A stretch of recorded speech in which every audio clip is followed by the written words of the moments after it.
அன்றன்றை காண என் தேவைகள் யாவையும் உம் கரம் நல்கியதே.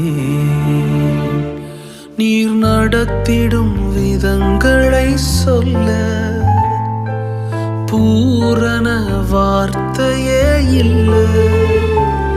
நீர் நடத்திடும் விதங்களை சொல்ல ஒரு பூரண வார்த்தையே இல்லை.